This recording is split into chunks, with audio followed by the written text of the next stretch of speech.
اور اس میں نہ الحاق ہے نہ خود مختار ہے، اس میں ہم نے رائٹ ٹو سیلف ڈٹرمنیشن اپنا ایم قرار دیا۔ ہماری منزل جو ہے وہ حق کے خود ارادیت ہے کہ ہمیں یہ حق مل جائے۔ ہمیں یہ حق مل گیا، اس کے بعد ہم خود فیصلہ کریں گے کہ ہمیں کیا کرنا ہے۔ تو آج کے اس اجتماع کی دوسری بڑی بات جو تھی وہ یہ تھی، متحد ہو جاؤ بھی، اور متحد ہونے کے لیے کچھ بنیادیں ہونی چاہیے۔ قائد اعظم علیہ الرحمہ جب کشمیر آئے، مقبوضہ کشمیر، تو وہاں پہ جو خطاب انہوں نے وہاں کے لوگوں سے کیا وہ مختصر خطاب تھا۔ تو اس میں انہوں نے کہا، لوگوں ہمارا اللہ ایک، رسول صلی اللہ علیہ وسلم محمد ایک، کتاب ایک، کعبہ قبلہ ایک، اس لیے ہم بھی ایک۔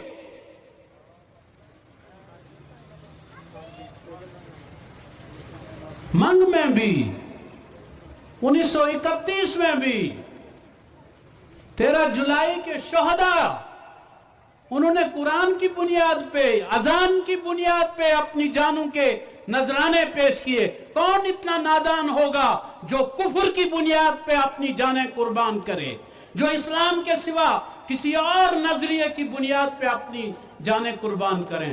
لیکن ایک بات میں پھر بھی کہہ دوں، جب ہم حق خود ارادیت کی بات کرتے ہیں تو ہم صرف مسلمانوں کے حق خود ارادیت کی بات نہیں کرتے۔ حریت کانفرنس جموں و کشمیر کے ہندوؤں کے حق خود ارادیت کی بات بھی کرتی ہے، وہاں کے بدھسٹ کے حق خود ارادیت کی بھی بات کرتی ہے، وہاں کے سکھوں کے حق خود ارادیت کی بھی بات کرتی ہے، اور وہاں کے مسلمانوں کے حق خود ارادیت کی بھی بات کرتی ہے۔ تو اس لحاظ سے ہم جو حق خود ارادیت مانگ رہے ہیں وہ سب لوگوں کے لیے مانگ رہے ہیں۔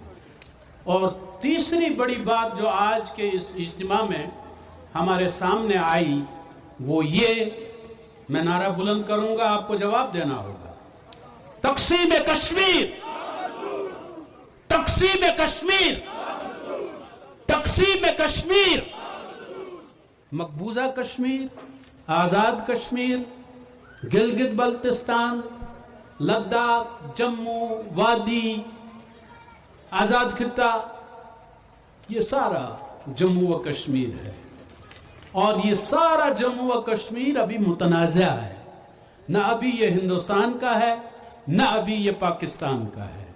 جب لوگ فیصلہ کریں گے تب جا کے یہ کسی ملک کا ہو سکتا ہے۔ اب یہاں پہ میں آپ کو سید علی گیلانی علیہ الرحمہ ہی کی بات بتاؤں گا۔ انہوں نے فرمایا،